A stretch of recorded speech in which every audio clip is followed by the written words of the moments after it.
Folks, why is it that when some, not all, but some black people make it, that all of a sudden they go brain dead, they forget their own individual histories, and they forget the history of black people in this country? I just don't understand it. When I think of people like Michael Jordan, who made it based on his athletic ability, he is cheap as hell when it comes to helping out the black community, even the community in Chicago. If you weren't aware of it, when he was married to his first wife, she was the driving force behind anything that had to do with charitable contributions to the black community in Chicago and elsewhere. Anytime he was asked a question, he went brain dead and never had a proper response.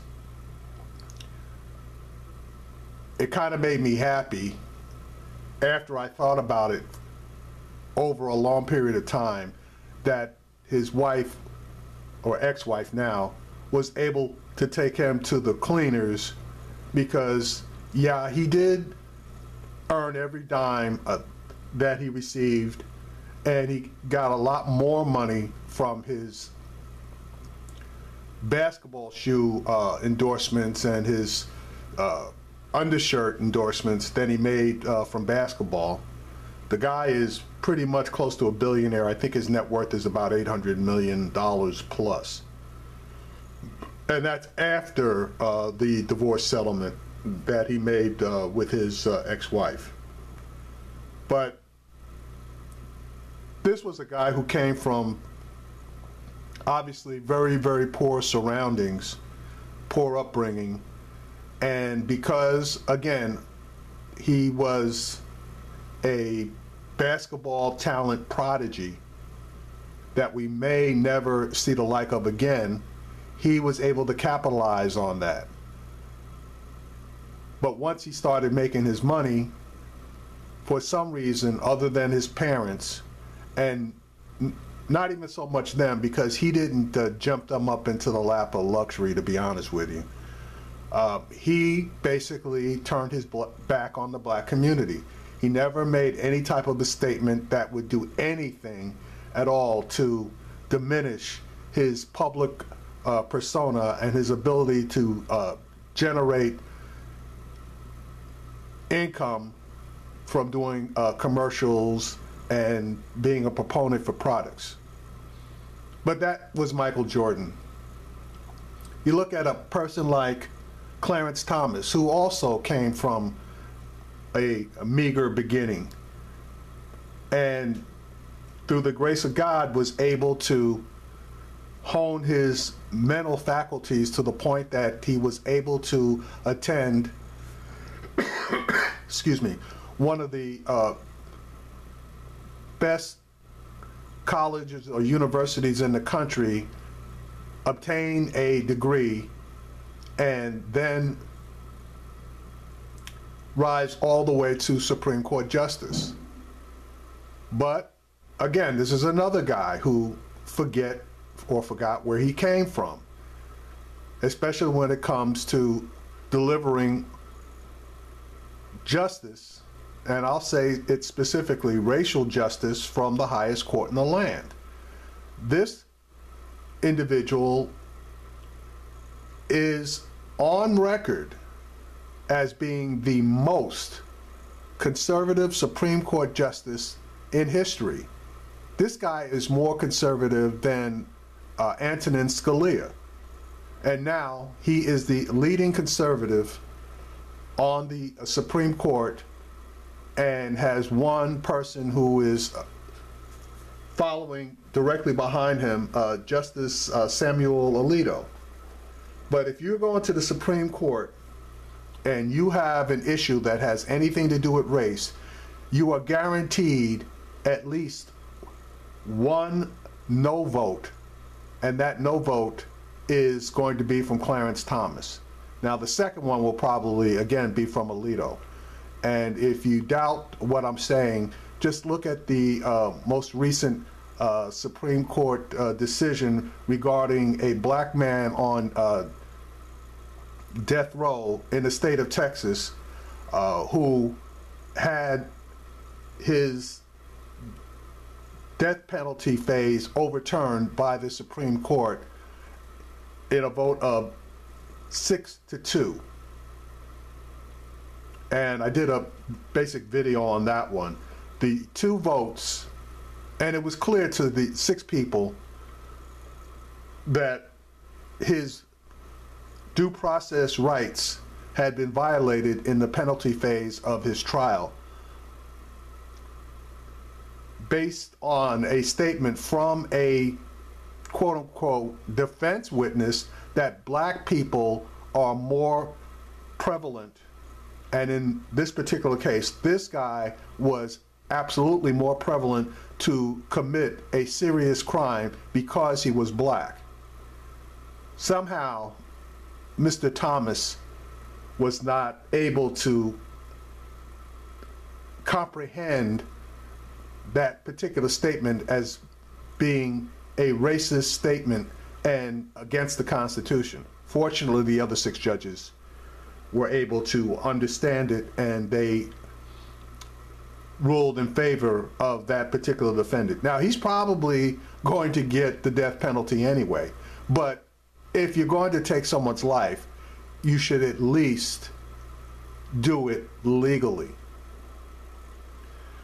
Well, Dr. Benjamin Carson. Here's another one who's made it and basically has forgotten where he came from, and for some reason must have skipped history or social studies when it came to the African American community. Now, I'm not going to put on the entire speech that he gave in front of HUD, where he referred to black people as immigrants, okay, and the labor that they gave as anything other than slavery, okay. I'm going to leave a link to the particular video that I got this from, and you'll note in that video, which was 37 minutes, that he didn't get to a relevant comment regarding the Department of Housing and Urban Development. I'm sorry. He didn't get to a relevant comment until 15 minutes into his speech. And I got to tell you, this guy really is not, he was trying to be funny, I guess, in the first 15 minutes. And he's not all that funny. Matter of fact, some of the stuff he said was tragic. But if you care to, in that video, you can jump to the 18-minute, 30-second section of the video, and you'll pick up the comments that he made regarding black people being hard-working immigrants that came here, I guess, in the bottom of ships voluntarily. Really, Ben, it's bad enough, okay, that you got on President Obama at that luncheon where you called the Affordable Care Act basically legalized slavery. And now you're doing the same thing here, where you're basically, and I use this term carefully, whitewashing history by calling slaves hardworking immigrants. It just strikes me as being nonsensical. You really gave no thoughts to the comments that you made. Now, I'm assuming that you, and again, assuming makes an ass out of you and me, but I'm thinking that you gave this speech off the top of your head. At least I hope you did. But, you know, it's a shame, because even if you did give the speech off the top of your head, you're basically using the same thought process that is becoming prevalent in this country, especially when it comes to history. And I refer people to the fact that in the state of Texas, Scholastic, who issues most of our books, history, science, you know, all of our high school textbooks, Scholastic made the same attempt to delete the word slavery from the history books and replace it with indentured servants. Now, I don't know about you, but an indentured servant, sooner or later, pays off whatever the debt is that they owe, and then they are free to go about their business. Somehow, that doesn't equate, in my mind, to slavery, where there is no debt or was no debt that was incurred, and basically it was a kidnapping of a person, transporting them to a different country and forcing labor upon them without any thought of their humanity or given the possibility of freedom other than them escaping from slavery. So for Ben to come out with that particular comment, hardworking immigrants, is an insult to the intelligence of anyone who sat there and listened to him. And I mean both black and white. Slaves came to this country in the bottom of slave ships, chained. And when situations got rough, while they were in transit, and if there was any type of an uprising from, or attempted uprising, because there's no recorded event of a successful uprising on one of those ships, what they would do is they would take a few of the individuals, the ones who they deemed the ringleaders, and they would just throw them overboard. Now, this happened so much that it changed the pattern of sharks as far as their migration process is concerned.